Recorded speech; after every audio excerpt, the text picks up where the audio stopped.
Oke, selamat malam teman-teman. Selamat datang di Letting Go 12. Kita sudah 12 episode membahas tentang Letting Go.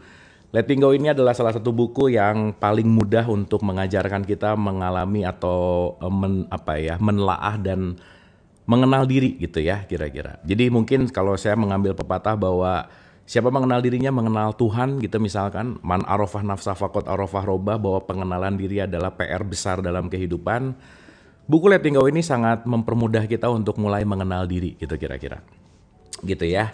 Nah, jadi teman-teman buat yang baru hadir nggak apa-apa meskipun udah kelewatan 12 episode, it's okay karena akan selalu ada pengulangan gitu. Dan nanti kita akan menelaah ulang karena hari ini kita akan melanjutkan gitu. Oke. So, saya akan mengawali begini teman-teman. Ketika kita mau mengenal diri, ada dua part besar terhadap atau apapun di dalam diri kita, itu dua hal adalah physical dan non-physical. Ada physical dan ada mental, gitu ya. Nanti di dalamnya spiritual, gitu kira-kira. Nah, dalam konteks ini ketika kita bicara physical, itu adalah tubuh biologis, gitu. Ya, masuk ke dalam adalah tubuh psikologis. Jadi begitu kita lahir, kita terlahir sebagai tubuh biologis. Maka begitu lahir nggak bisa ditanya 2 tambah 2 berapa. Kenapa? Karena psikologisnya belum lahir. Nah beberapa saat dari situ mulai kita bisa berpikir gitu kira-kira. Nah di situ tubuh psikologis kita mulai hadir gitu. Nah maka ketika kita berbicara dalam konteks ini, mengenal diri, saya selalu memudahkan bahwa kita punya jasad, di dalam jasad itu ada segitiga manas, ya. Manas itu ada 3, pikiran, perasaan, emosi. Oke, ketika pikiran, perasaan, emosi inilah yang menjadi software kita. Ketika kita mulai bisa meregulasi, ketika kita mulai bisa mengontrol pikiran, perasaan, emosi, kita akan mengontrol hidup kita. Nah jadi teman-teman, hal yang paling penting setiap hari itu adalah bagaimana memanage diri. Means memanage diri ini adalah memanage manas kita, di mana manas kita ini adalah pikiran, perasaan, dan emosi gitu kira-kira. Sip ya. Jadi ingat-ingat terminologi nomor 1 yang penting untuk diingat-ingat terus namanya adalah manas gitu. Ya. Nah, sekarang pertanyaannya adalah banyak orang yang sekarang mengeluh akan hidup gitu. Gitu ya, mengeluh akan hidup, dia meratapi hidupnya, terus dia tidak bisa menerima realitas gitu. Dan terus menyalahkan diri gitu. Terus dia selalu mengeluh gitu kira-kira.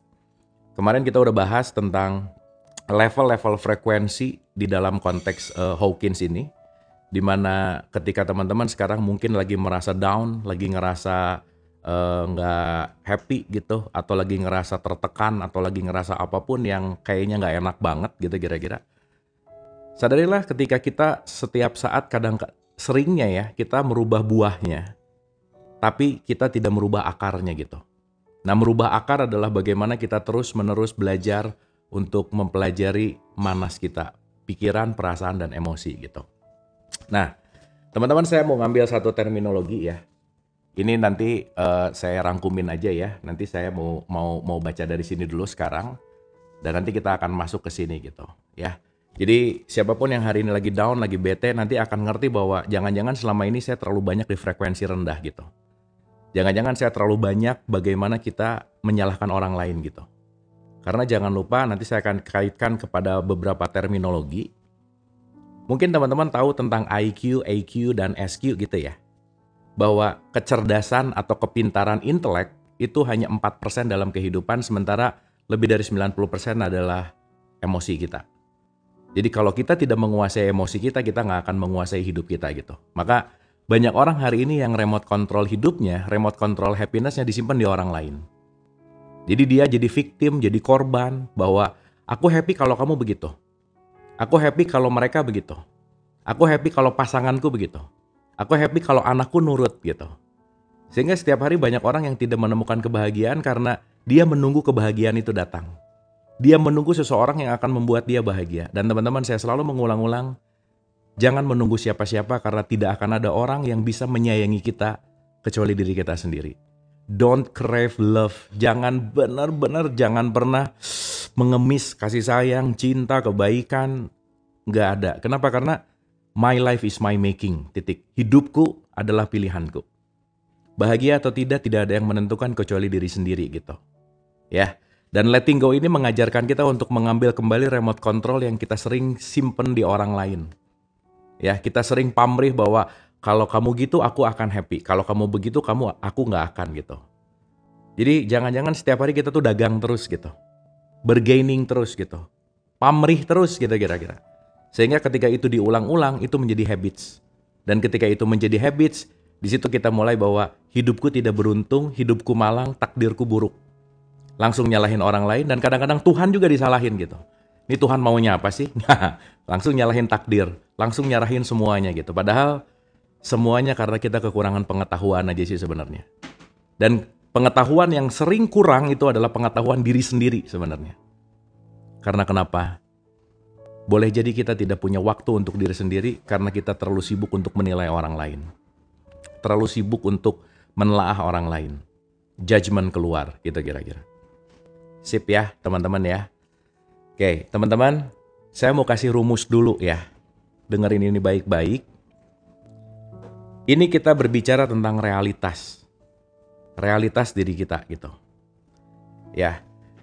Di bukunya Placebo-nya Joe Dispenza, ini saya mau ngambil satu teori dulu, nanti saya kaitkan ke sini, nanti kita akan ringkas dalam beberapa kalimat. Jadi nanti saya mudahin aja ya. Oke, kita agak puyang-puyang dikit dulu di awal, tapi nanti saya akan coba untuk menerjemahkan dengan bahasa yang lebih simpel gitu. Karena yang terpenting adalah aplikasinya. Anyway teman-teman, kalau ada yang siap dan gampang gitu ya, siapin bolpen sama kertas ya. Karena nanti kita akan banyak nulis. Ya, sekalian disiapin. Jangan lupa air putih selalu. Minum ya, jangan lupa. Oke teman-teman, sip ya. Jadi kalau ada yang baru datang, apa itu letting go? Letting go adalah belajar mengenal diri. Karena kalau kita udah bisa mengontrol diri, tidak akan ada yang bisa mengontrol kita. Tidak ada yang akan bisa membuat kita sakit hati, karena sakit hati, benci, bete, apapun itu yang menentukan diri kita sendiri. Sekali lagi, my life is my making. Hidupku itu adalah pilihanku gitu. Anyway, ya, oke. Sambil santai relax boleh ya. Kecuali nanti ada satu sesi sedikit teman-teman yang benar-benar harus hadir utuh di sini. Ya, sebisa mungkin duduk santai, relax, dengerin, fokus. Karena kita sekarang belajar salah satu poin pentingnya adalah melatih fokus. Ingat ya, banyak orang yang hidupnya tidak efektif efisien karena dia nggak fokus. Lagi duduk di sini mikirnya di tempat lain. Ya, saya kasih contoh ulang-ulang gitu ya. Ini yang kejadian kebanyakan orang. Bangun tidur lagi mandi pikirannya udah di kantor.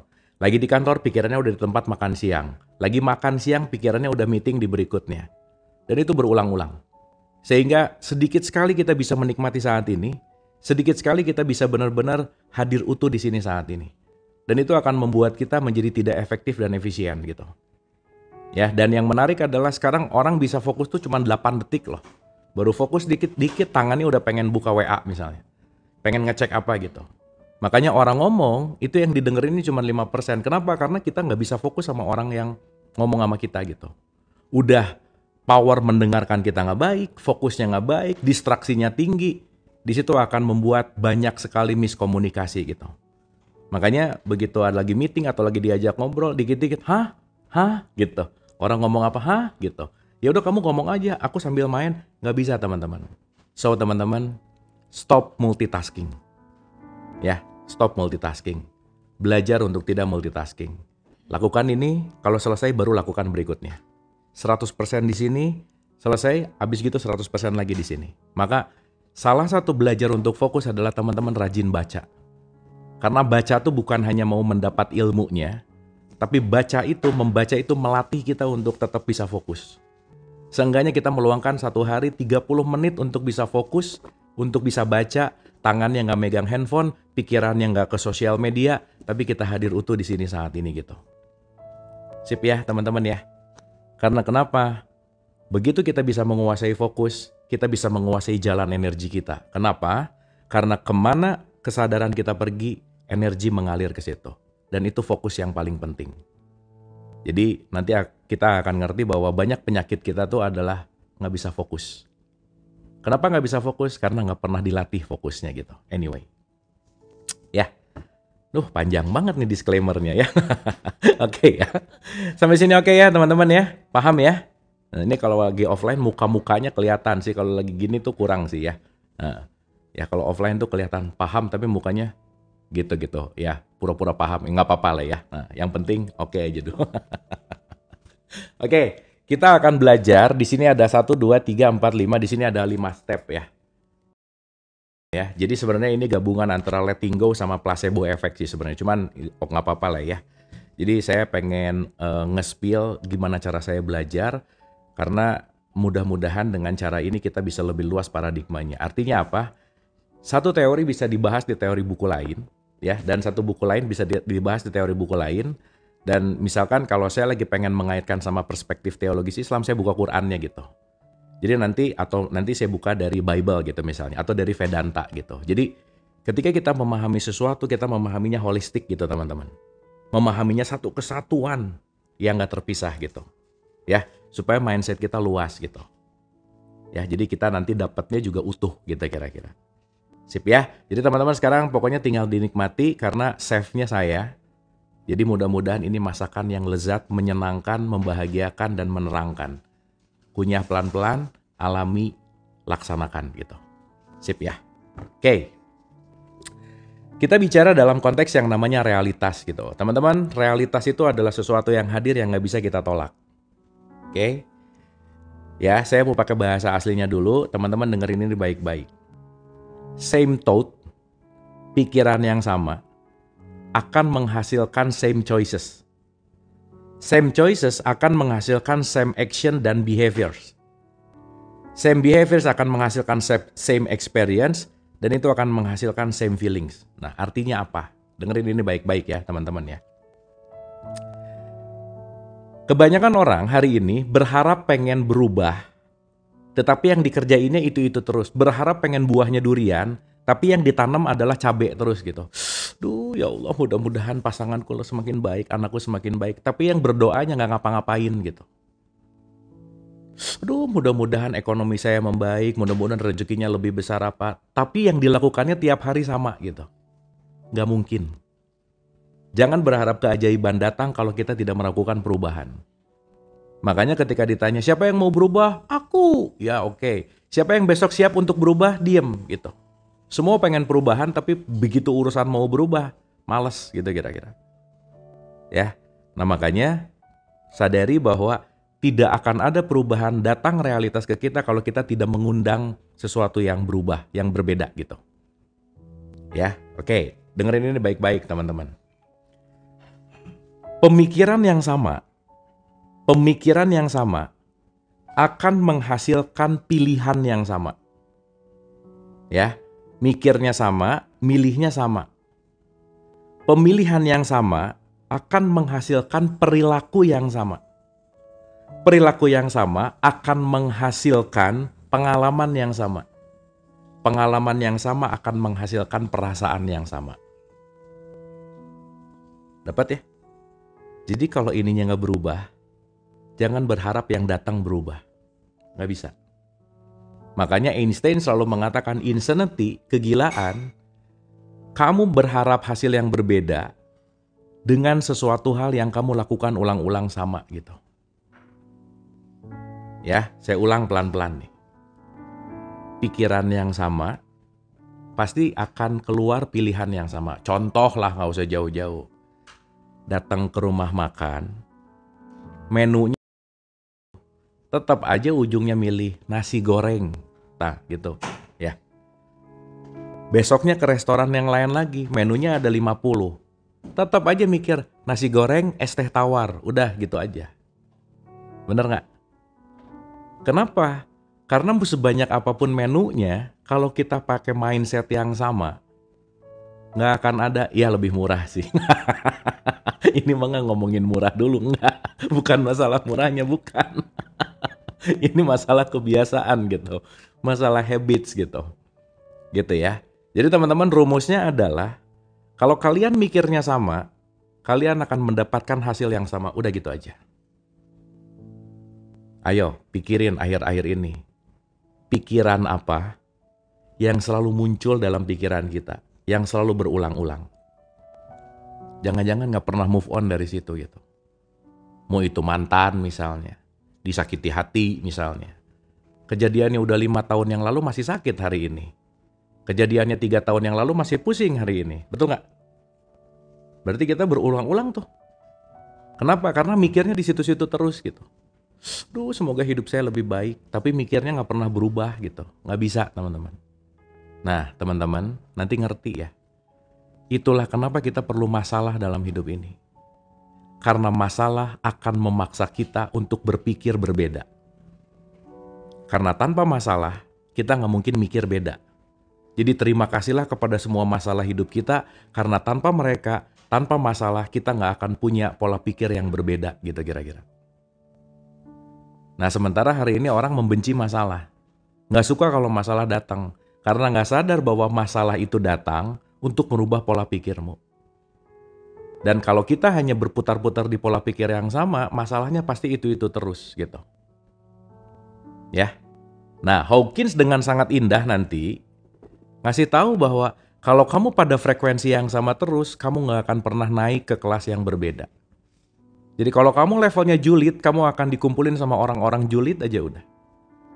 Kalau kamu kelas frekuensinya rendah, kamu akan punya teman di situ aja udah. Dan kamu akan berputar-putar di lingkaran setan gitu kira-kira. Ya, ingat ya, like attracts like, love promotes love. Artinya apa? Kalau kita berbicara dalam konteks apapun, semua realitas yang terjadi pada diri kita tergantung magnet yang ada di dalam diri kita. Kenapa? Karena dirimulah magnet yang akan menarik semua realitas di luar. Kalau kalian lagi bete, kalian akan menjadi magnet penarik orang-orang bete. Kalau kalian lagi kesel, kalian akan menjadi magnet penarik orang-orang yang ngeselin.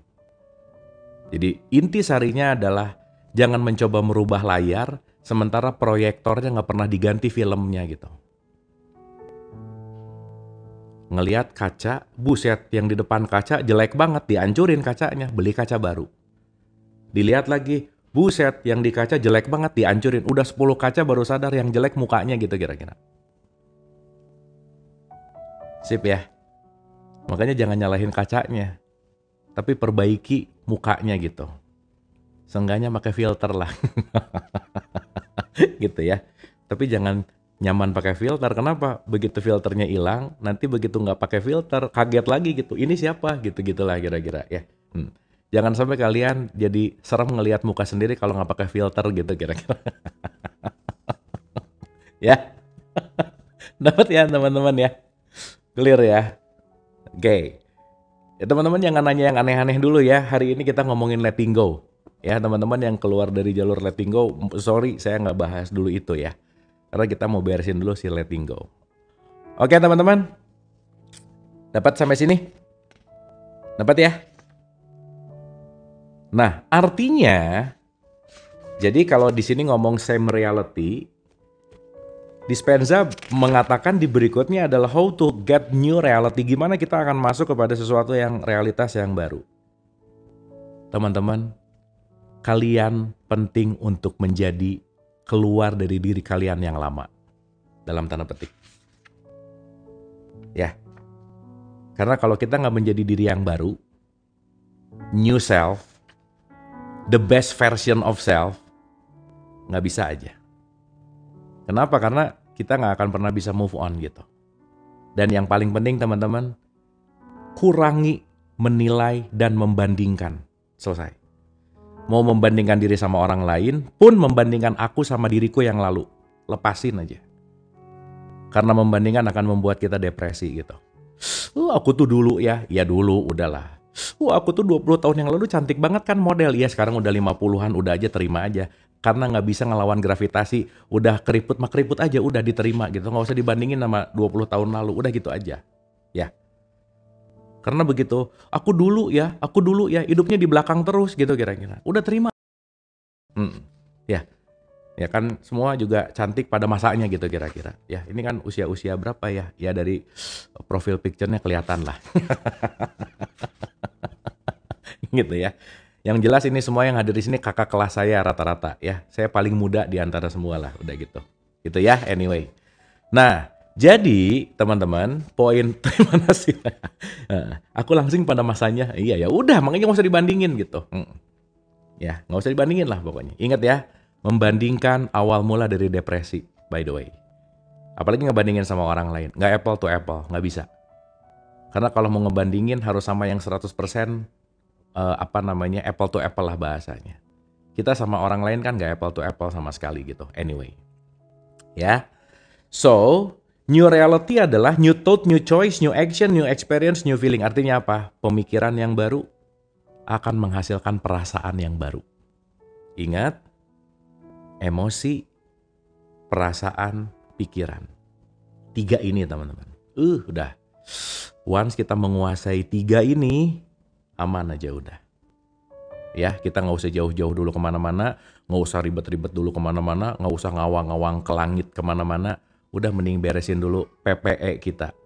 Coba saya mau nanya dulu, Manas isinya apa teman-teman? Coba diketik. Manas isinya apa? Coba di typing.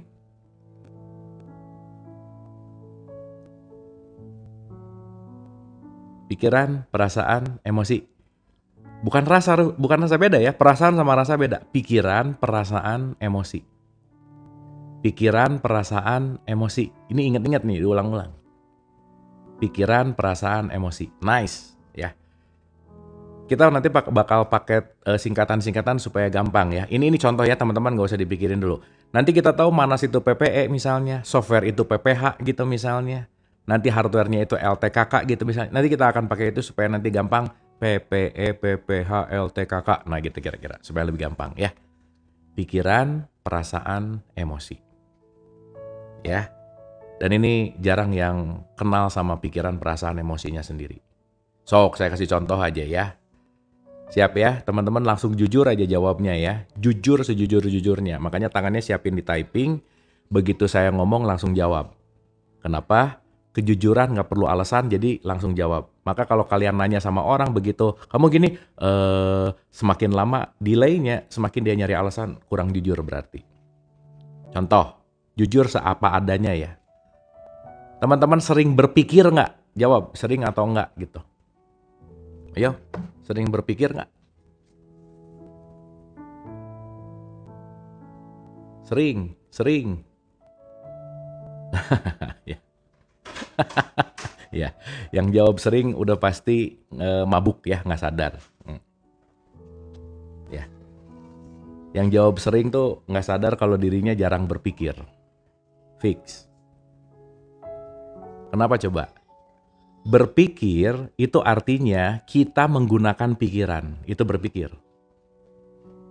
Tapi kalau kita yang digunakan oleh pikiran, itu namanya kita disiksa sama pikiran. Dan 95% dari kalian itu pasti rata-rata sering digunakan oleh pikirannya daripada menggunakan pikirannya. Udah gitu aja. Karena 95% dari kita dikuasai oleh subconscious mind, autopilot, auto respon, auto gitu kira-kira. Ya. Sip ya. Dah ya. Sip. Seenggaknya nggak apa-apa jujur bagus ya. Tapi mulai disadari. Saya tuh lebih banyak ngomong dulu baru mikir atau mikir dulu baru ngomong. Saya tuh banyak reaktif dulu baru responsif atau responsif dulu baru reaktif. Saya tuh banyak judgement dulu baru melihat realitas atau melihat realitas dulu baru menentukan judgement gitu. Awas jangan ditukar-tukar. Ya, hati-hati nih. Karena rangsangan pertama ke kita itu panca indera, teman-teman. Sebelum masuk ke PPE, itu melalui panca indera kita dulu. Ya, berarti kalau kita masuk ke dalam panca indera, itu nanti akan mengisi software kita dalam manas kita gitu.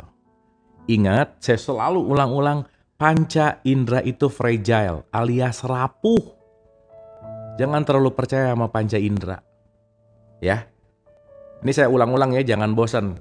Kalian tahu fotogenik ya? Fotogenik itu kalau orang difoto kelihatannya bagus. Ini ada tipikal orang jauh genik kan, dari jauh oke, dari dekat biasa aja gitu. Ya, sering denger ya namanya wahyu gitu. Dari jauh, wah. Dari dekat, you gitu. Jadi jangan terlalu ngejudge dulu. Ih jelek banget. Taunya pas deket cantik misalnya. Dari jauh, gila ya kayaknya cakep banget. Dari dekat biasa aja gitu biasanya. Makanya hati-hati sama yang namanya panca indera. Nah, ya. Jadi kalian yang tipikal jauh genik nggak apa-apa sih. Ya udah terima aja ya. Ini air dimasukin sedotan. Jadi bengkok teman-teman. Terus kita bisa berantem, ih itu sedotannya bengkok ya, enggak bengkok ya. Taunya emang ada pembiasan cahaya di situ gitu. Ya, makanya jangan terlalu cepat melakukan judgment. Titik. Sip ya, teman-teman ya. Itu penting banget tuh. TikTok Jenika. Iya oke ya. Pelan oke kita pelanin ya, kita pelanin. Ya saya agak cepat ini karena ini kan review, teman-teman ya. Review ya. Habis ini kita akan slowing down. Oke, mudah-mudahan sampai sini nice ya, dapat ya, teman-teman ya. Jadi sekali lagi, panca indera kita itu adalah alat untuk memasukkan sesuatu ke manas kita. Jadi kalau panca inderanya nggak beres, manasnya pasti nggak beres. Jadi kalau panca inderanya nggak dirawat, pasti jiwanya juga nggak beres. Makanya teman-teman dalam tradisi Islam, kenapa panca indera tiap hari dicek pendengaran, penglihatan, mikir, ngomong. Waktu wudhu tuh kan ngecek panca indera sebenarnya. Supaya nanti ngerti, oh ternyata dari pagi ke siang dengerin yang jelek-jelek mulu, pantes nih manas aku jadi nggak nyaman, gitu kira-kira. Makanya kita setiap hari dalam tradisi Islam sehari jeda 5 kali gitu. Ya cuman karena banyak yang nggak ngerti urusan ini, jadi dia cuman melakukan ritual tapi nggak paham isinya apa gitu. Anyway, ya makanya penting banget untuk menjaga panca indera kita gitu. Hati-hati panca indera kita sangat fragile, sangat rapuh. Ya, yang nanya manas itu apa, tolong dijawab sama temennya. Temennya pasti udah tahu apa itu manas. Oke teman-teman, sip ya, clear ya, nice ya, oke. Nah, kita kemarin udah bahas bahwa ada 17 level frekuensi manusia. Jadi gini, energi itu satu, dia terbagi ke dalam 2 vibrasi. Oke, 2 vibrasi ini nanti ada power, ada force. Jadi teman-teman yang belum ngerti ini nanti tonton di sebelumnya, ada di YT saya. Karena saya kalau ulang lagi agak jauh ya. Jadi nanti kita ngerti bahwa setiap level perasaan kita ada nilainya gitu. Ya, dan nanti kita akan ngerti kita ada di level mana, kita ada di kelas mana, kita nanti akan sadar. Contoh, saya cepat aja ya. Kalau kalian lagi dalam keadaan peace, damai, itu levelnya 600. Turun sedikit, joy, itu 540. Bahagia gitu ya. Turun sedikit, penuh dengan cinta kasih, itu 500. Jadi teman-teman kalau kita kekurangan cinta kasih, itu kita akan turun di level nanti yang namanya katakanlah ya marah gitu 150 gitu. Dan terus nanti turun sampai levelnya namanya apatis di level 50.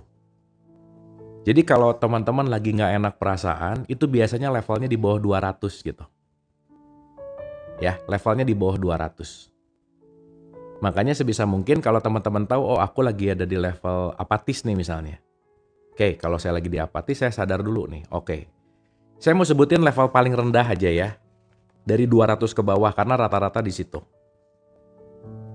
Mulailah hati-hati kalau kalian sudah mulai ada rasa-rasa gini nih. Caraku yang terbaik, pokoknya aku lebih baik dari dia. Itu udah di 175, di bawah 200, hati-hati itu. Itu namanya pride, sombong, bangga, ngerasa paling bener gitu.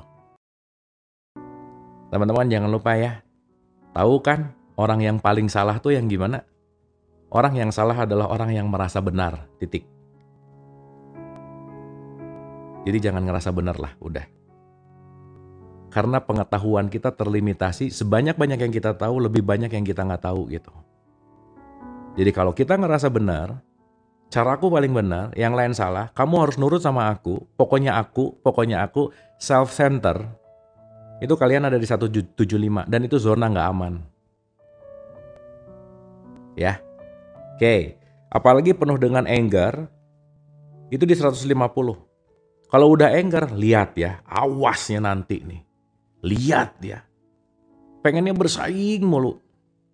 Pengennya menang terus gitu. Itu udah di 150 tuh.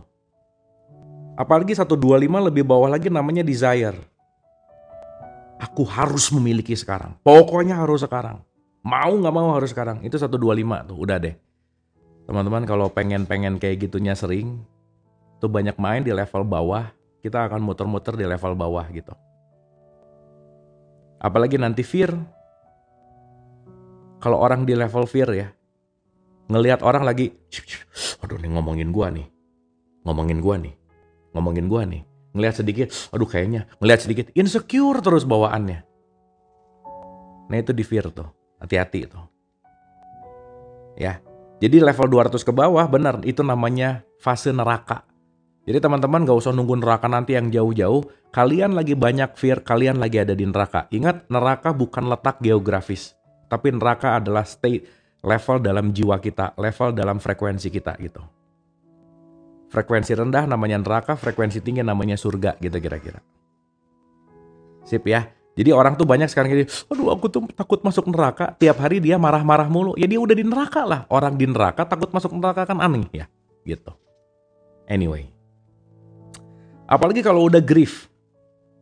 Aku kayaknya gak bisa deh. Aku kayaknya gak mampu deh. Gitu.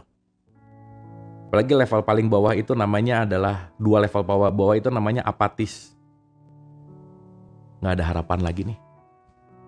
Dan yang paling berbahaya adalah guilt dan malu. Nyalahin diri sendiri. Aku tuh ibu yang gak sukses. Aku ibu yang gak baik. Aku disalahin terus gitu dirinya.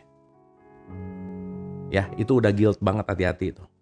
Apalagi udah shame atau malu, udah gak ada harganya. Dan itu deket-deket kepengen bunuh diri biasanya. Anyway. Sip ya. Kalau senyum di level berapa? Di level manapun kalian senyum, itu akan cepat meningkatkan frekuensi. Makanya kalau teman-teman lagi di vibrasi atau frekuensi rendah, rumusnya 3. S, S, P. Santai, senyum, pasrah. Dah. Ini kalau level-level bawah suruh senyum susah loh. Susah aja. Susah aja. Padahal senyum itu adalah anchor yang paling simple untuk uplifting frekuensi, menaikkan frekuensi gitu. Anyway. Sip ya teman-teman ya. Nah, saya mau lanjut ke konteks memahami emosi sekarang. Ya, sampai sini oke teman-teman? Dapat ya? Sampai sini udah ada sesuatu yang bisa diambil? Dapat ya? Aman ya? Level Semar Mes benar bagus. Aman oke ya. Dah, pokoknya yang baru datang ikutin aja dulu. Nanti pelan-pelan ngerti lah. Ya. Yang jelas kita lagi belajar menelaah lapisan frekuensi tentang perasaan kita gitu. Banyak loh orang yang nggak tahu perasaannya di mana. Contoh-contoh. Kamu kenapa sih? Bete ya? Kenapa? Pokoknya bete aja. Dia nggak tahu untuk mengungkapkan bete-nya di level mana gitu. Ya cerita dong. Pokoknya bete aja. Nah, pelan-pelan nanti cerita. Iya tadi tuh aku kesel. Oh iya terus gimana? Aku tuh marah sama. Lah tadi kesel sekarang marah. Gimana sih? Jadi gak bisa bedain mana kesel, mana marah, mana benci. Dan ketika kita gak bisa bedain itu, betapa kita kekurangan pengetahuan tentang diri kita gitu. Terus kalau kita sampai hari ini gak kenal sama diri kita, gak kenal sampai sama perasaan kita, kemana aja sih gitu. Kepo mulu berarti gitu. Ngurusin orang mulu gitu. Pengen ngerubah orang mulu gitu. Sampai-sampai perasaan sendirinya gak dikenali gitu kira-kira. Betapa kita tidak mengenal diri kita gitu kira-kira. Itu namanya alienated soul. Seseorang yang tidak betah di rumahnya sendiri gitu. Ya, hati-hati ya. Oke teman-teman. Sip ya. Dah gak apa-apa. Sesama alien kan sekarang lagi kumpul malam ini gitu. Nah, sesama alien mah santai-santai aja kita ya. Oke. Anyway, sip ya teman-teman ya. Oke, yang penting sekarang udah mulai oke, udah ada gitu-gitu gitu. Ingat ya, setiap pelajaran bukan untuk orang lain, untukku, muku. Awas begitu ngomong, apatis, aduh ingat banget, dia banget. Ini orang yang ngomongin orang, dia banget. Hati-hati tuh, nunjuknya ke sana mulu gitu. Terus jangan mikir gini, aduh semoga suami saya denger ini ya, semoga dia berubah. Udah gak usah dipikirin, ini bukan buat suaminya, bukan buat istrinya, bukan buat anaknya gitu. Untukku, titik. Nah gitu. Karena kalau kamu berubah, pasangan berubah, kamu berubah, anak berubah, kamu berubah, lingkungan berubah. Selesai. Makanya kemarin saya bilang kita perlu kecerdasan kolektif. Yuk kita pinter barengan. Kenapa? Kalau sendirian repot gitu. Makanya kita perlu kolektif. Makanya less competition, more collaboration. Yuk kita kolaborasi terus supaya pinter bareng, naik bareng, supaya jadi kecerdasan kolektif gitu. Kan kalau sekampung yang pinter sendiri, pusing yang pinter gitu. Yuk kita tularkan gitu intinya. Sip ya teman-teman ya. Dimulai dari siapa? Dari diriku dan keluarga. Udah gak usah jauh-jauh. Gitu. Aku ingin merubah Indonesia lebih baik. Pret lah udah beresin dulu diri sendiri aja sama keluarga. Gak usah jauh-jauh gitu. Karena kenapa? Semua bermulai dari circle yang terdekat gitu kira-kira. Oke? Sip. Dah ya. Cita-cita boleh tinggi tapi realitas lah. Tapi Soekarno ngomong gini. Milikilah cita-cita setinggi langit karena kalaupun kamu jatuh, kamu akan jatuh di antara bintang-bintang. Sedap nggak tuh? Ya, jadi seenggaknya kita jatuh di bintang nggak apa-apa lah. Anyway. Oke ya teman-teman ya. Kita masuk ke halaman 64. Itu adalah memahami emosi. Let's start with emotion. Ya. Begitu nggak ngerti emosi, nggak ngerti perasaan, nggak ngerti pikiran. Ingat, emosi menentukan perasaan, perasaan akan membuat atau menentukan pikiran gitu. Sip ya. Oke. Menurut temuan-temuan ilmiah, semua pikiran disimpan di bank memori. Di bawah sistem pengarsipan yang didasarkan pada perasaan yang terkait dan gradasi-gradasinya yang lebih halus. Pikiran-pikiran disimpan menurut sifat perasaan, bukan fakta. Sifat perasaan, bukan fakta. Ya. Konsekuensinya, ada dasar ilmiah untuk observasi bahwa kesadaran diri meningkat jauh lebih cepat dengan cara mengamati perasaan ketimbang pikiran. Nah, coba. Jadi ngeberesin manas itu jauh lebih cepat. Nih ya, saya ulang sekali lagi ya.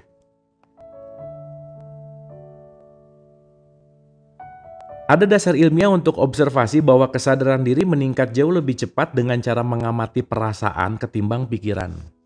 Mengamati perasaan ketimbang pikiran. Artinya, kalau perasaannya oke, pikirannya nice gitu. Satu perasaan bisa punya 1000 pikiran. Jadi teman-teman, ya ini penting banget ya. Kalau sekarang ditanya, hal apa sih yang paling penting saat ini? 1, perasaanmu. Itu yang paling penting di saat ini. Karena mau apapun, mau punya tas bermerek, mau punya uang banyak, mau punya rumah bagus, perasaannya nggak asik, repot aja. Makanya di keramaian bisa ngerasa sendiri. Di tempat yang healing bisa ngerasa nggak nyaman.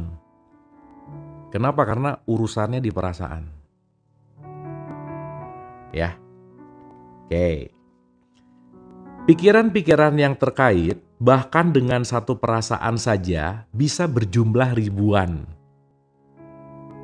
Oleh karena itu, pemahaman tentang emosi yang mendasari pikiran dan penanganannya secara tepat akan jauh lebih bermanfaat dan kurang memakan waktu daripada berurusan dengan pikiran-pikiran belaka. Jadi kalau sekarang kita ngeberesin pikiran terus, tapi nggak ngeberesin perasaan, itu nggak terlalu efektif gitu misalnya. Sip ya.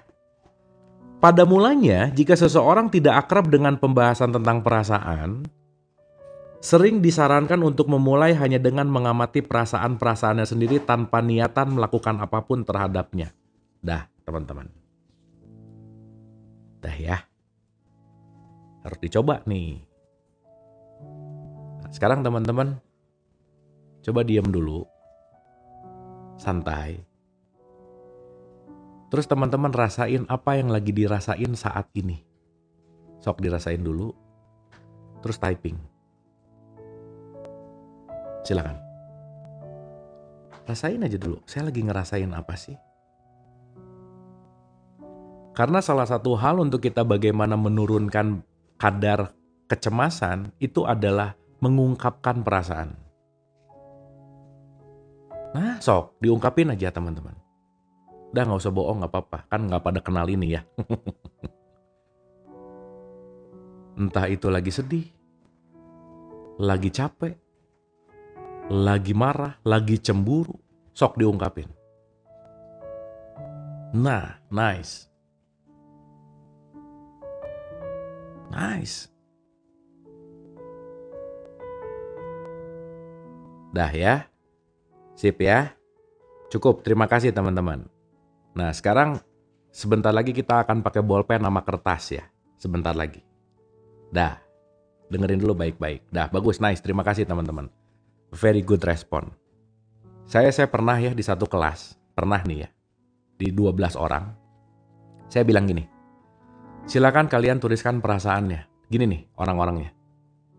Apa ya? Apa ya? Apa ya? Coba bayangin. Saking gak taunya, dia lagi ngerasain apa gitu. Ya, entah itu kelelahan apa. Tulisin aja dulu di situ. Anyway.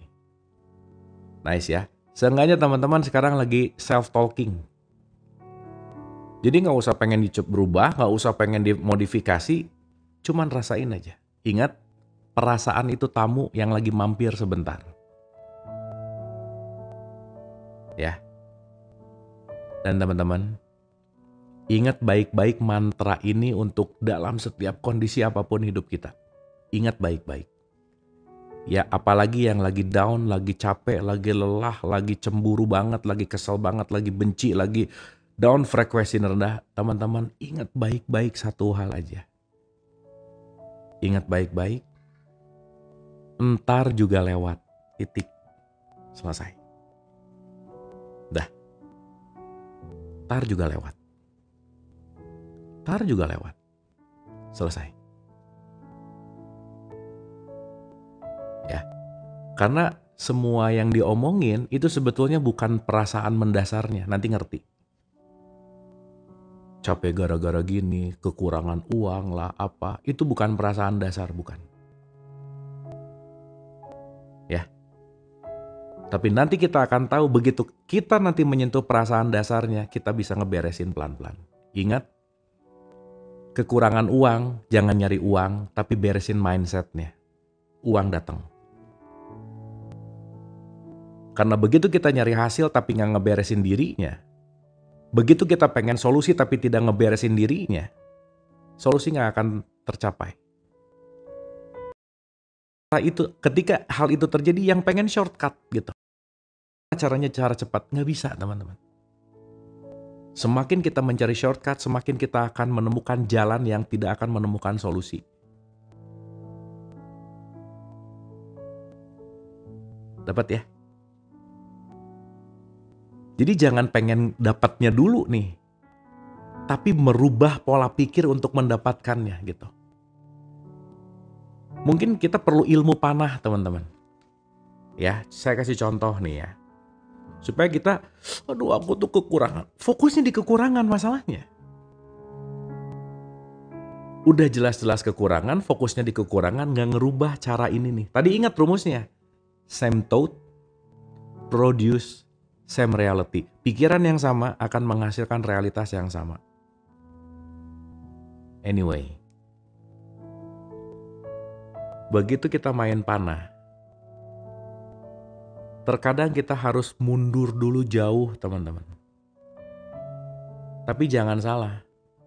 Mundur jauh ini bukan berarti menghindar. Bukan berarti tidak mau menerima realitas. Tetapi saya menjaga jarak dulu. Untuk saya bisa melihat perspektif yang lebih luas. Maka pada saatnya ketika sudah mundur jauh dan dilepas, maka percepatan akan jauh lebih cepat dari yang kita bayangkan. Jadi jangan pernah mikirin solusi, tapi fokus dan nikmati dan cintailah prosesnya. Selesai. Ada masalah, ada beban masalah. Kalau kita mikirin bebannya terus, capek.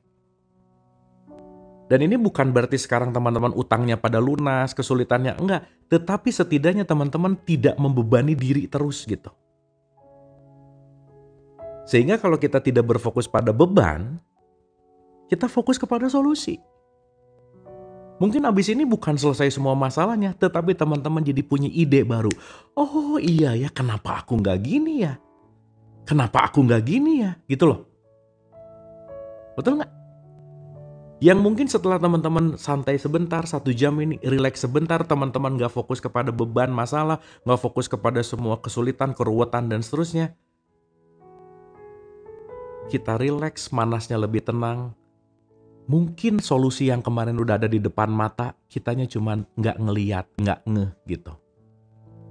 Tapi begitu kita lagi santai dan lebih relax, mungkin ini sinyal-sinyal yang udah lama ada, kita baru sadar, iya ya, kenapa nggak gitu aja ya, gitu. Anyway. Sip ya, teman-teman ya. Aduh, ini penting banget sih. Karena banyak saya bisa bicara banyak karena ada penelitiannya. Tuh langsung ngelihat beban gitu. Nanti di beberapa pertemuan yang akan datang kita akan bicara hidup dan situasi hidup, masalah dan beban masalah. Kita itu tidak disiksa oleh hidup tapi disiksa oleh situasi hidup. Life is always beautiful, teman-teman. Tetapi situasinya yang kita nilai dan penilaian kita yang membuat hidup jadi kita sebut sebagai sesuatu yang gak asik gitu. Oke teman-teman. Sip ya. Teman-teman sorry ya. Mau gimana pun kalau di frekuensi rendah, mau ngomongin religius, ke ibadah, not working fix. Kenapa? Karena frekuensinya di situ gitu. Makanya kalau sekarang dikit-dikit, kamu tuh kenapa hidupnya gitu? Kurang ibadah. Bukan, kurang pengetahuan yang penting. Kalau ibadahnya juga gak pakai pengetahuan kok. Cuman ngikutin tradisi.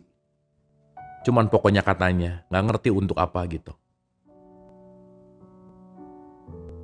Sip ya. Berarti semua kesulitan yang kita hadapi adalah jalan untuk menuju pengetahuan. Jalan menuju kepada knowledge. Dan jalan menuju kepada knowledge adalah jalan menuju kepada pencerahan. Maka luka adalah tempat cahaya masuk. Selesai. Selesai. Teman-teman, sorry ya. Kalau kalian gak terluka, gak banyak susahnya, gak akan ikutan kelas-kelas gini, gak akan lah. Gak akan. Lempeng aja udah. Gak pengen tahu letting go apa, gak pengen tahu placebo apa, gak pengen tahu macem-macem gitu. Gak, udah aja gitu. Betul gak? Berarti kita semua di sini kan terundang oleh penderitaan gitu. So itulah kenapa kita penting belajar the total of surrender gitu. Berarti kan setiap penderitaan adalah undangan untuk pulang.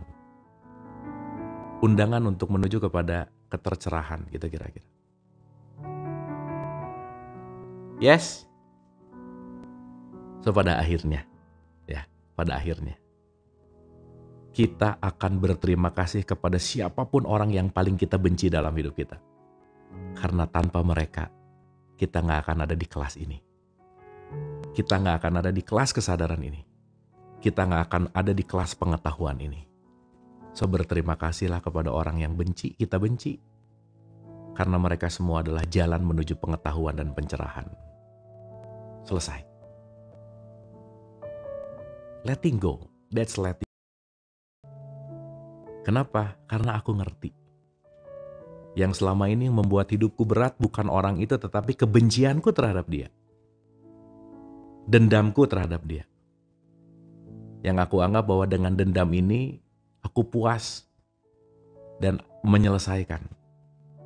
Nggak bisa teman-teman. Orang yang kita benci nih, kita ikat di si kapsul. Apa ya?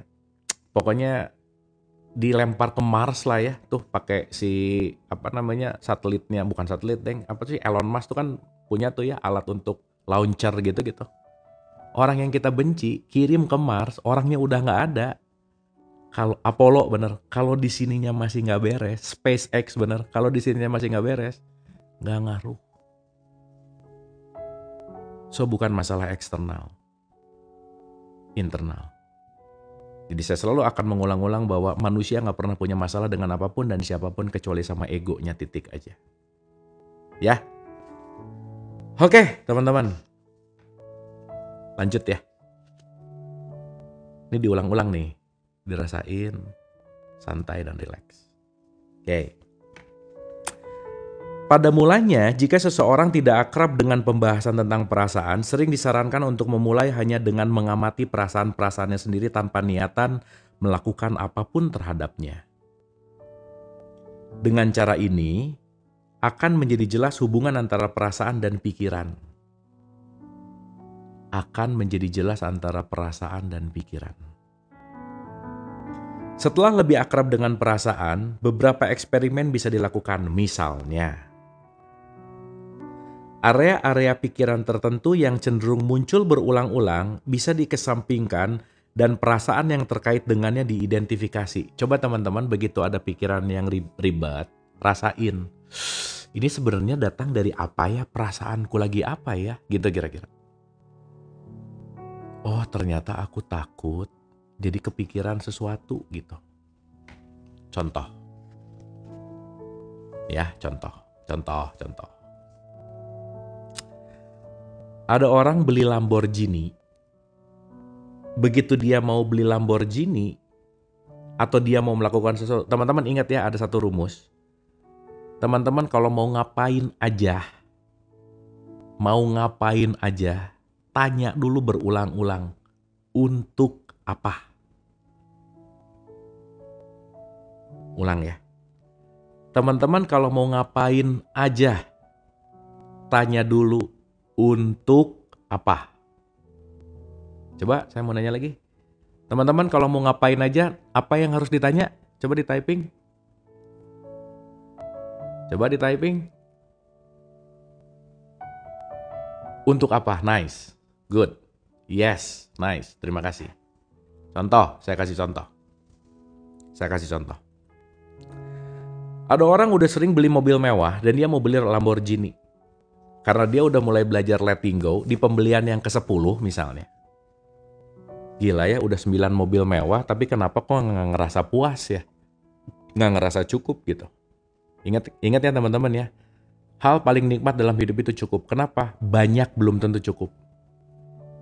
Jadi jangan pengen banyak, mending pengen cukup. Kenapa? Banyak belum tentu cukup. Apalagi kurang. Cukup ya cukup gitu. Anyway, nah. Begitu dia udah belajar letting go, dia nanya, sebenarnya untuk apa ya saya beli mobil baru lagi? Perasaan mendasarnya bilang, karena dengan mobil baru ini, kamu akan dihargai sama orang lain. Nah, mulai kerasa, oh ternyata bukan butuh Lamborghini gitu. Ternyata dia butuh dihargai sih sebenarnya. Kenapa? Karena selama ini gak dihargai gitu. Terus ditanya lagi, untuk apa dihargai? Supaya kamu merasa aman. Oh, berarti selama ini dia insecure.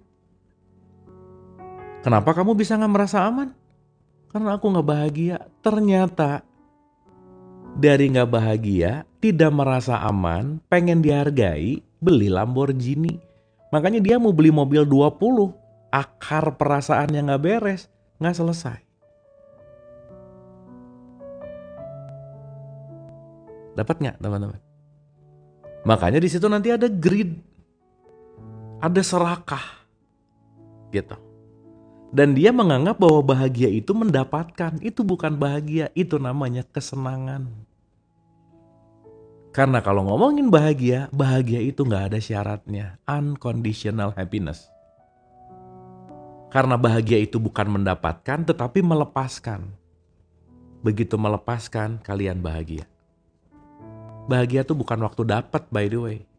Tapi begitu dilepaskan, disitulah bahagia gitu. Sip ya. Berarti selama ini jangan-jangan kita gak tahu loh. Yang konteksnya bahwa pengen ini pengen itu, kenapa? Gak pernah berpikir panjang. Ingat ya. Kekurangan kemampuan berpikir kita akan menyebabkan kita ingin terus menilai orang lain. Maka orang yang malas mikir pasti sering ngejudge orang lain. Selesai. Jadi kalau orang yang suka nuduh ngejudge orang lain itu otaknya baru. Jarang dipakai. Kalau dijual mahal sih kayaknya. Karena kenapa? Masih baru masalahnya gitu. Ya. Dapat ya teman-teman ya. Semoga ini saya nggak ngomong sama otak-otak baru ya. Otak-otak. Jadi makanan atau ya. Gitu ya teman-teman ya. Dapat ya. Sip ya. Nah, sok dicek expire date-nya nih. Sok dicek. Jangan-jangan jarang dicek. Oke.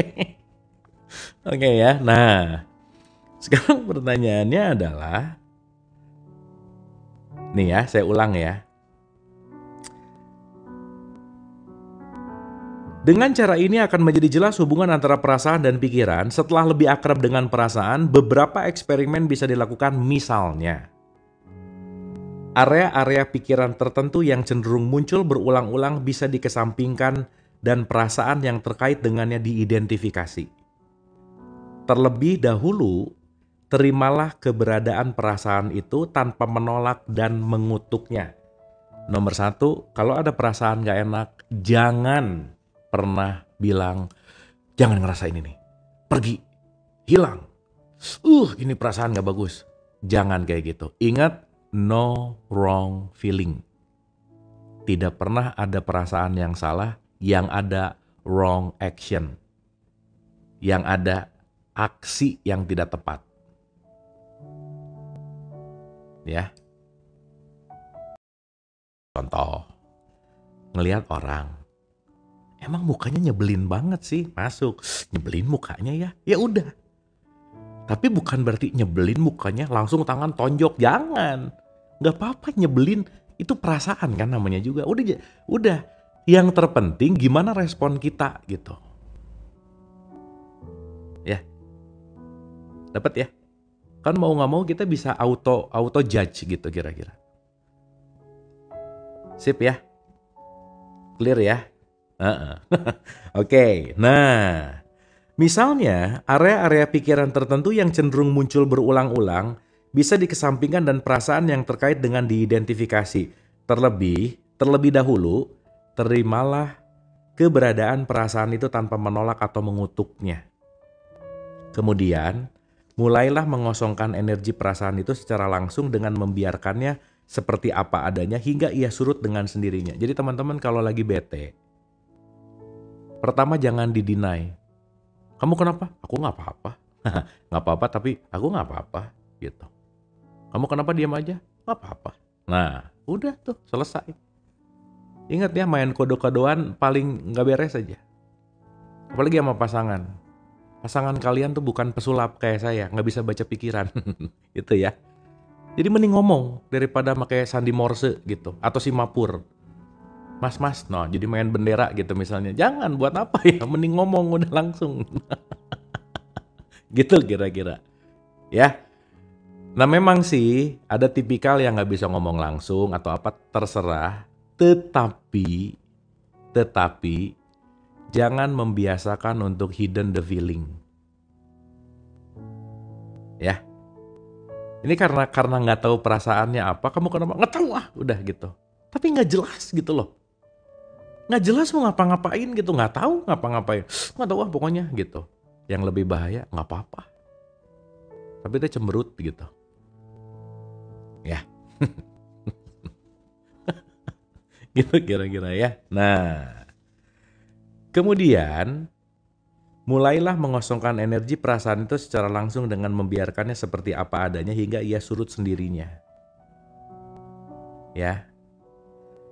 Kemudian pikiran-pikiran sebelumnya sekarang bisa dicermati untuk melihat perubahan karakternya. Jika perasaan yang melahirkan pikiran-pikiran itu telah sepenuhnya dipasrahkan dan dilepaskan, biasanya semua pikiran yang terkait dengannya akan hilang seluruhnya dan digantikan oleh satu pikiran penutup yang mengatasi masalah dengan cepat. Contoh ya.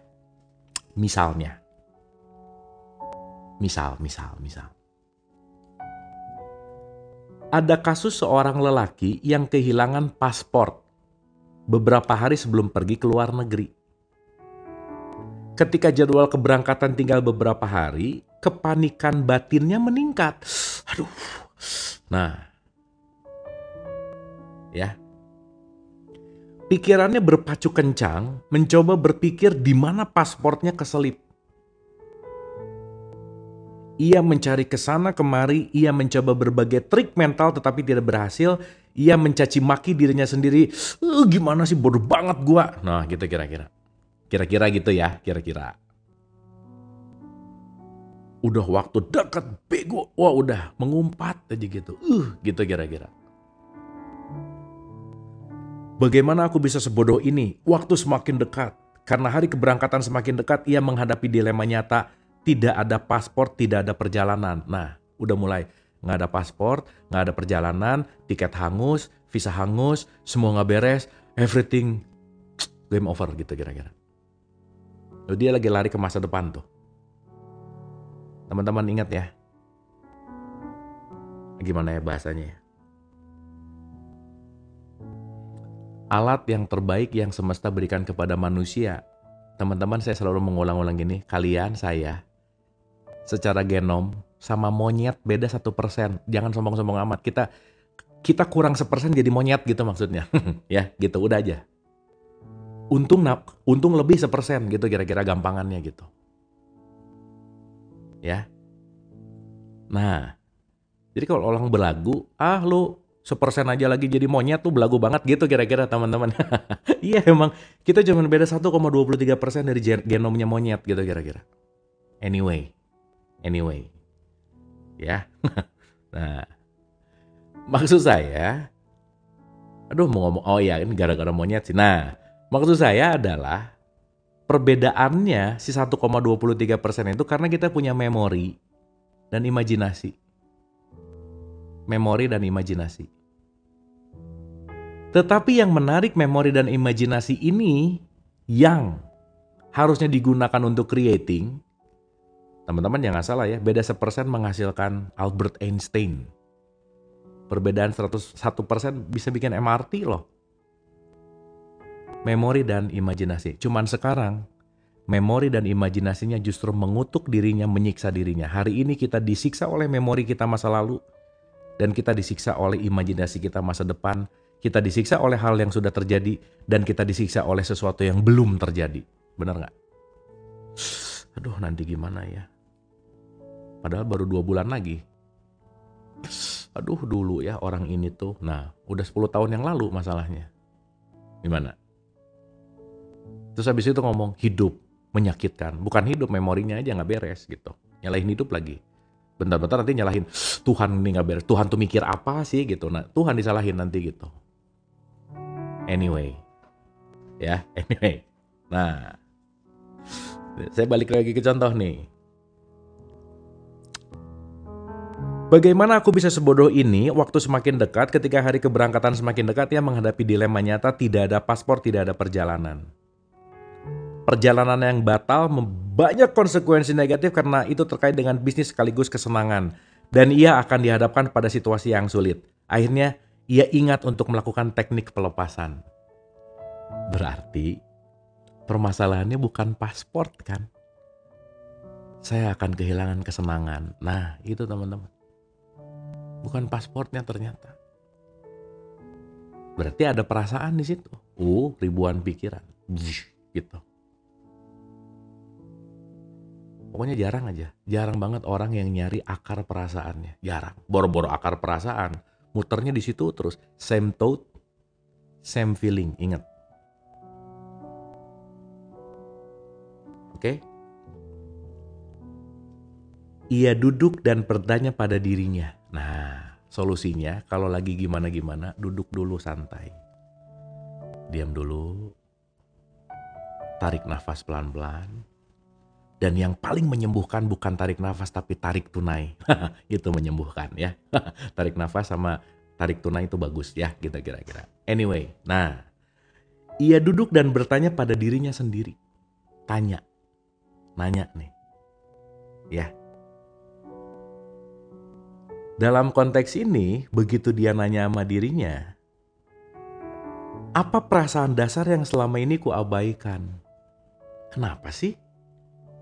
Teman-teman sok pernah nanya sama dirinya, kenapa sih? Coba banyak ditanya deh. Kenapa sih gitu? Kamu tuh kenapa? Ya, kamu tuh kenapa gitu? Ini jangan-jangan dirinya jarang diajak ngobrol gitu, itu aja. Ya. Ia duduk dan bertanya pada dirinya sendiri, apa perasaan dasar yang selama ini kuabaikan? Yang mengejutkan, perasaan dasar yang muncul adalah duka cita. Duka cita. Duka cita itu terkait dengan ketidakinginan dia terpisah dari seseorang yang sangat dicintainya. Loh, jadi jauh nih. Ada juga rasa takut terkait kehilangan hubungan atau setidaknya melemahnya hubungan karena ketidakhadirannya. Ketika ia melakukan ketakutannya, ia tiba-tiba merasa damai. Ia pun menyimpulkan jika hubungan itu memburuk karena ketidakhadirannya selama 2 minggu, hubungan itu tidak berarti sama sekali, jadi tidak ada yang beresiko. Begitu merasa damai, ia langsung ingat di mana paspor itu berada. Nah, coba. Aduh, dahsyat gak sih? Bener ya, maksudnya kadang kita sibuk sama sesuatu di buahnya terus gitu. Ternyata begitu letting go, oh ternyata ini nih akarnya. Begitu merasa damai, ia langsung ingat di mana paspor itu, bahkan paspor itu berada di tempat yang begitu sederhana dan jelas sehingga hanya blocking bawah sadar yang bisa menjelaskan mengapa ia tidak mengingatnya. Gitu. Singkat cerita, ribuan pikiran tentang paspor yang hilang, perjalanan yang gagal, dan seluruh konsekuensinya langsung menghilang. Kondisi emosionalnya berubah ceria, ia dipenuhi rasa syukur dan kebahagiaan alih-alih frustasi. Contoh ya, kalau di bioskop ada kebakaran, nanti di berita, di gedung bioskop terjadi orang yang meninggal 50 orang gara-gara kebakaran. Itu kan gak masuk akal. Ternyata realitasnya bukan kebakaran yang menyebabkan meninggal, tapi kepanikan orang-orang yang keluar bioskop saling injek-injekan. Bukan kebakarannya, kepanikannya. Dapat gak teman-teman? Clear ya? Dapat ya teman-teman ya? Ntar ini diam-diam gini tuh masih pada oke nggak ini? Ini jangan-jangan saya ngomong sendiri. Emang dari tadi juga ngomong sendiri deh. Oh dapat ya, oke sip, mantap. Oke, good, nice. Sip ya, clear ya. Pelepasan bisa sangat berguna dalam kehidupan sehari-hari, tetapi penggunaannya dalam krisis hidup bisa sangat penting untuk mencegah dan mengurangi penderitaan. Dalam krisis hidup biasanya ada banyak emosi. Krisis hidup sangat akrab dengan salah satu area utama perasaan-perasaan kita yang tertekan atau tertahan. Dalam situasi ini, masalahnya bukan pada mengidentifikasi emosi, melainkan bagaimana menangani emosi yang berlebihan. That's the point. Nah, nanti kita akan bahas mengenai menangani krisis emosional. Ya. Melepaskan tuh gimana? Mengurangi energi terhadap emosi itu. Contoh, saya ulang-ulang pakai contoh ini. Teman-teman kalau nggak suka tayangan TV, jangan dihancurin TV-nya. Cabut aja listriknya, beres. Kalau ada emosi jelek, perasaan nggak enak, jangan disalahin apa. Udah, pelan-pelan diterima. Begitu diterima, yes, aku lagi ngalamin ini. Nanti listriknya pelan-pelan turun di situ gitu. Ya, Teman-teman mau sekarang agak puyeng, nggak ngerti, it's okay. Nggak apa-apa. Yang penting teman-teman ada sesuatu dulu, impuls untuk masuk nutrisinya. Nah sekarang saatnya teman-teman merealisasikan pemahamannya. Ya, sip. Pegang bolpen. Mulai detik ini dilarang ada yang komen. Hep dulu. Pegang bolpen. Dah, nggak boleh ada yang komen. Hep dulu, hep. Diam dulu. Hep. Jawab siap juga komen. Udah nggak usah dijawab. Hep dulu, hep. Pegang bolpen. Ya udah. Ya, ini kalau ada komen ikut emosi nih. Ya oke. Bagus ya, bagus. Nah, nih oke lagi. Nggak boleh komen. Ini latihan kita ya. Dah, pegang bolpen. Dengerin baik-baik ya. Pegang bolpen. Siapin kertas. Kalau nggak ada bolpen, nggak ada kertas, di notes handphonenya. Pensil boleh. Ya. Sip. Teman-teman. Saya kasih waktu 2 menit dengerin saya baik-baik.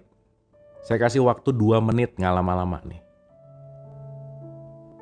Teman-teman, jujur sama Persadi nih, detik ini, apa sih yang sangat berat dirasain akhir-akhir ini? Yang itu kepikiran terus, entah itu benci, entah itu nggak enak, pilih satu aja. Misalnya lagi kesel banget sama pasangan, lagi kesel banget sama anak, lagi kesel banget sama situasi tempat kerja bos. Apapun, galau-galaunya, nggak asiknya, apapun. Rasain dan ekspresikan dalam sebuah tulisan. 1 paragraf singkat aja. Dimulai dari sekarang. Silahkan tuliskan dengan sungguh-sungguh. Aku beberapa waktu ini mengalami kesel sama dia karena dia begini begitu. Ceritain apa yang teman-teman lagi rasain sekarang. Hal yang paling berat dalam kurun waktu beberapa bulan ini. Silakan. 2 menit saya kasih waktu. Tulis. 3 menit lah. Nulisnya bukan di komen ini ya. Nulisnya di kertas masing-masing. Atau di handphone masing-masing. Dah, nggak boleh komen dulu. Nggak boleh komen dulu.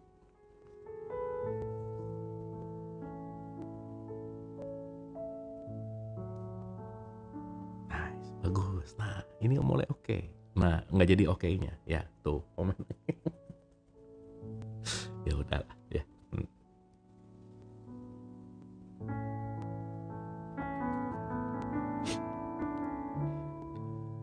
Oke, rasain, tulisnya sungguh-sungguh ya, sungguh-sungguh banget. Kekesalan, kebencian, dirasain aja. Karena pasti ada sesuatu yang berat gitu. Yang merasa berat, yang merasa nggak enak, pasti ada, nggak mungkin nggak ada. Tulis aja.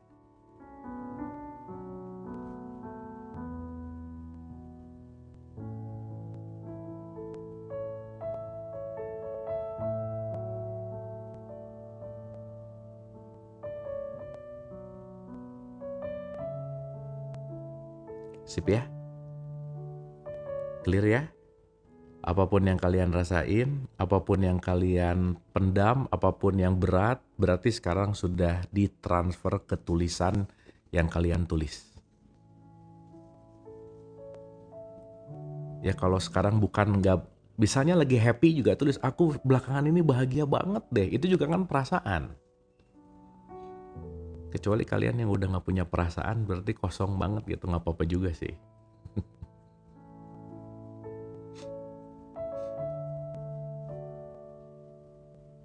Oke.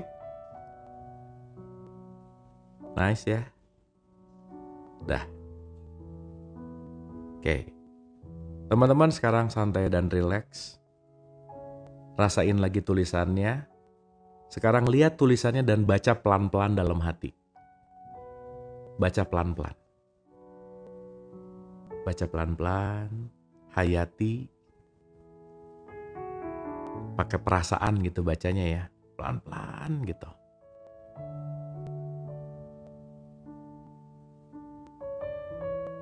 Oke? Begitu udah dibaca, sadari apa yang dibaca adalah sesuatu yang termanifestasi dari perasaan.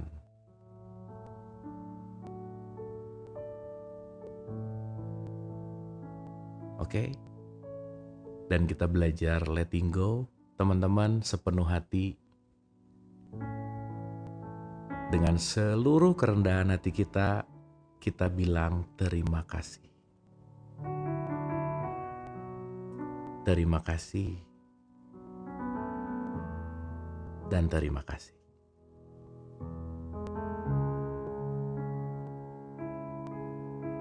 Jadi terima kasihlah kepada itu, karena sekali lagi itu adalah tamu yang mampir untuk membawa kita naik kepada kelas kesadaran. Jadi terima kasih.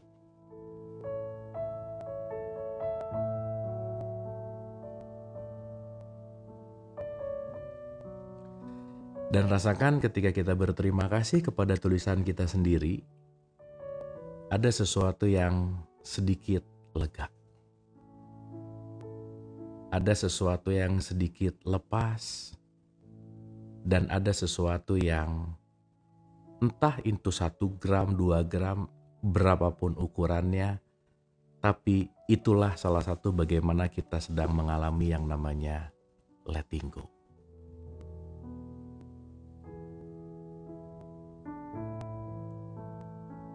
Sip ya teman-teman ya.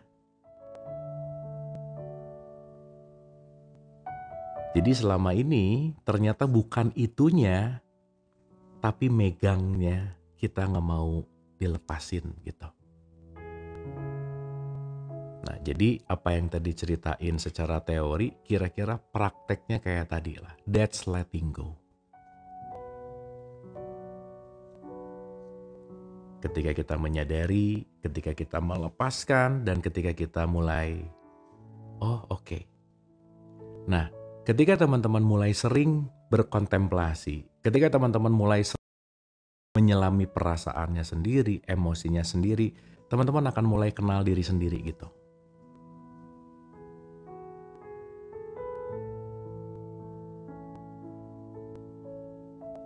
Oke teman-teman? Segera kita lanjutkan di episode 13, tapi setidaknya per saat ini kita mulai lebih kenal diri gitu kira-kira.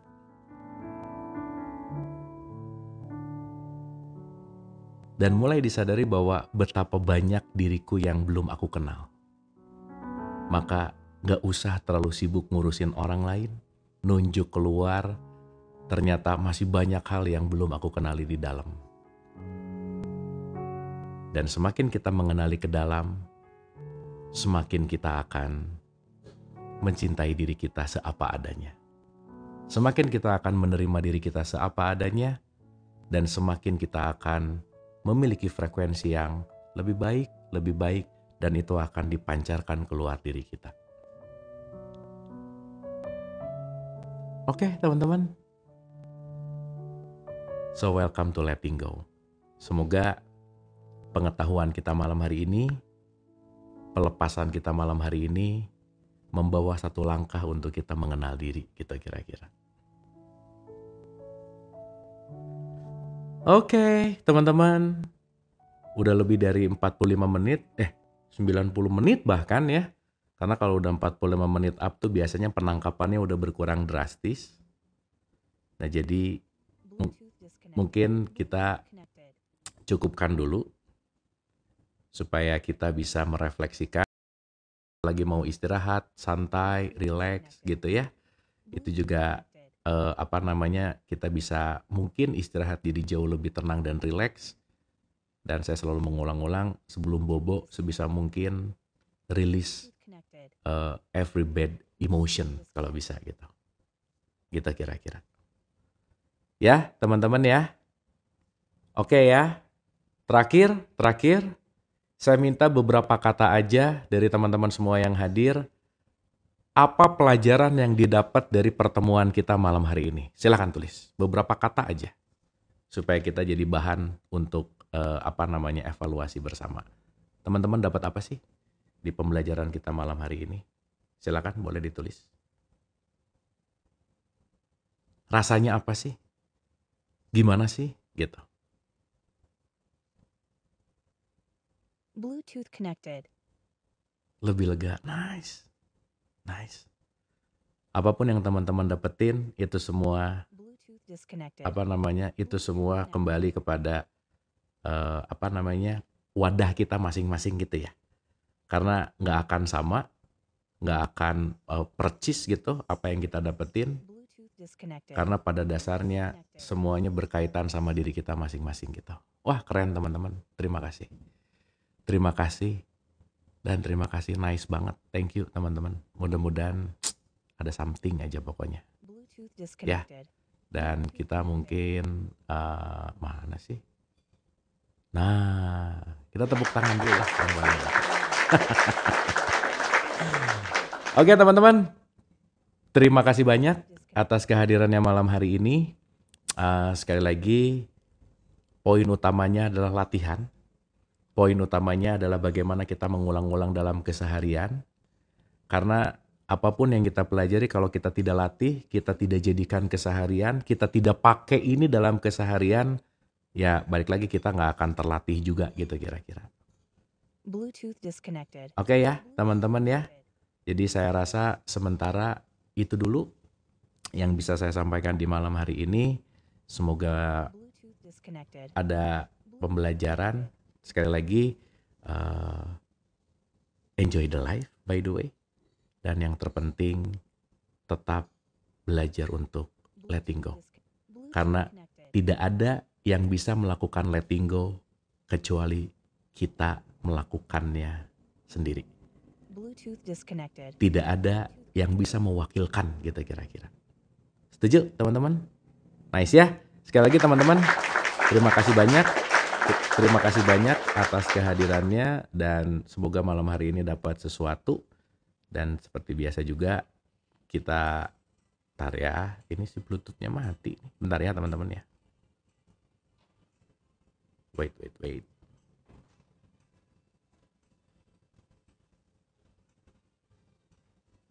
Thank you, terima kasih.